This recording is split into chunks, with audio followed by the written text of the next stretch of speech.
Hello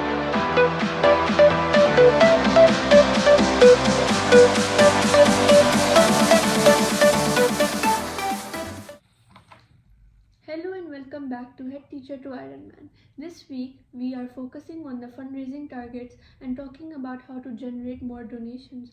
But before that, let's catch up on Mr. Twist's training update from this week. Well, I can't say I'm looking forward to this at the minute.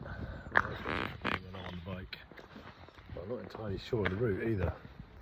So I'm heading back to Woking. It's about 6 o'clock. I'm not going to go quick. I'm going to take it fairly easy. And depending on what time it is when I get back, either go by the gym or straight home to shower and relax.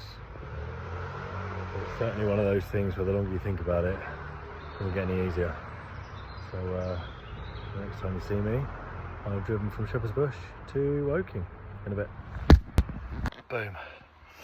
I'm not sure I enjoyed that.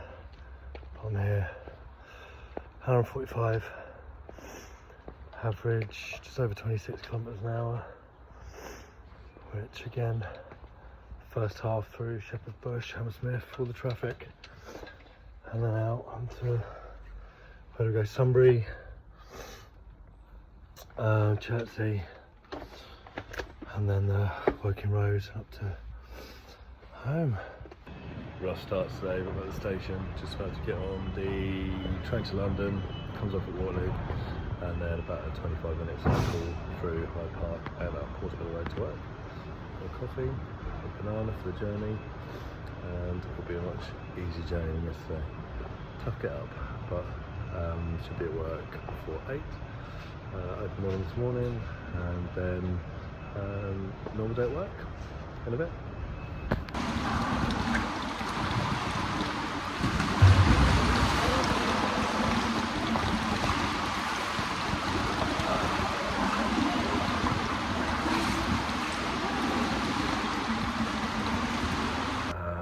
Cycling or running home today, just resting. Cycled yesterday and in this morning, so getting the train back. But weirdly, it didn't take me twice as long to get the train back as if I was cycling. There you go. Mr. Twist, this week we are talking about fundraising. How do you feel it's going? I think it's going well. I'd like it to go a bit quicker. I put a £6,000 limit on the fundraising page.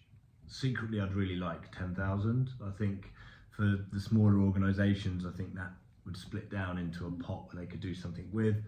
And the same with sending money over to Uganda. You know, it would be nice to send a bit more money.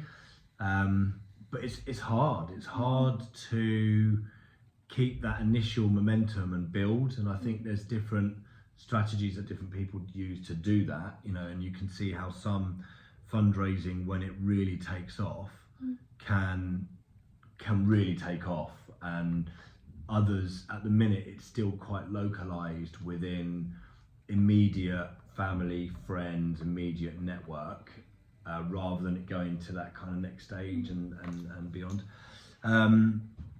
So yeah, I would like it to accelerate a bit, and I think it would be good to start looking at some different ways to do that. You had some good ideas last week. What was it you were saying about not relying too much on the YouTube?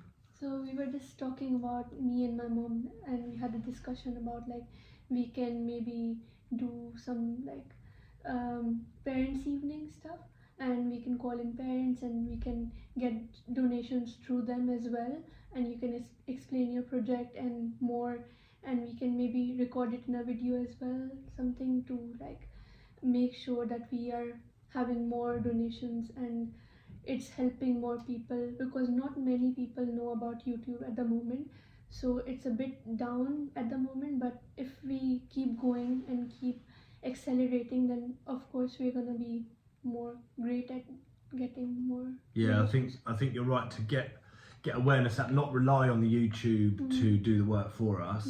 And I might take some pictures and put it in there. We've put a stall up in reception, so visitors when they come in can scan a QR code and go straight to the page. This is our new board. It's got all our charity details on it. I think that was some useful feedback. Thank your mum for us. Useful feedback, because yeah, it's a very small community. We've only got 60 subscribers at the minute, and it's funny how some videos get lots of hits and others don't. So the longer ones seem not to. The early one did, I think, nearly 450 views or something like that. But then there was one, I did a very short run clip of a run on Saturday, and that got like 500 views overnight. So it's like, whereas others get 15 or 20. So it's, you know, I don't know. It's interesting, but yeah, you're right. It's a small community, and probably even smaller those who actually watch these videos all the way through.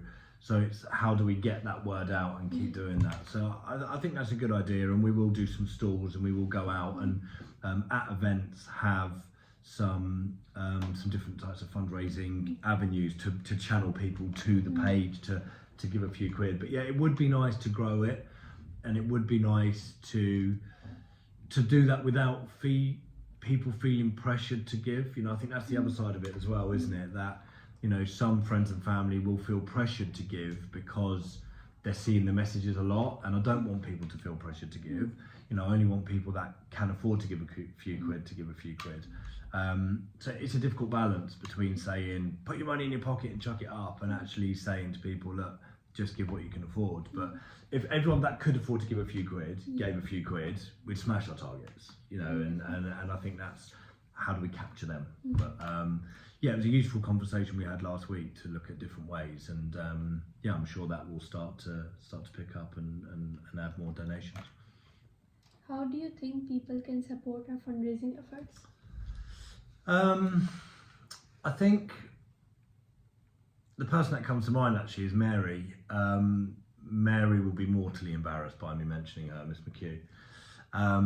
But she's really taken it upon herself to bring this challenge to her community and to other people. And I think about 10 of the people, maybe more, that have offered donations have all come through Mary's community. And I don't know these people.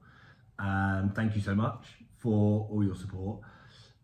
But I think that's where it can then really grow, because if individuals, they don't need to give lots of money themselves, but if they, you know, we say it every week, don't we? Share, subscribe, you know, take part. If every person who did that could get 2 or 3 or 4 people who could afford to give donations, then that's much wider than our initial network of our close friends and family that have already donated, and so those donations are kind of winding down a little bit.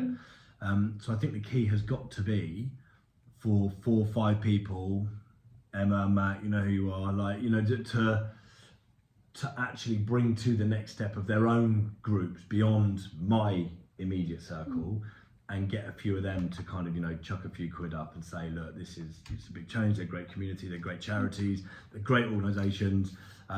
Instead of buying me that gin and tonic, stick 6 quid on the group, or, you know, and I think it relies on other people to do that. And, you know, Mary's a really good example of that. I think she's Mandy, I think a couple of people come through her, and Mary, and I think they're the only people that have led to others. So I think that's key for it to really take it off.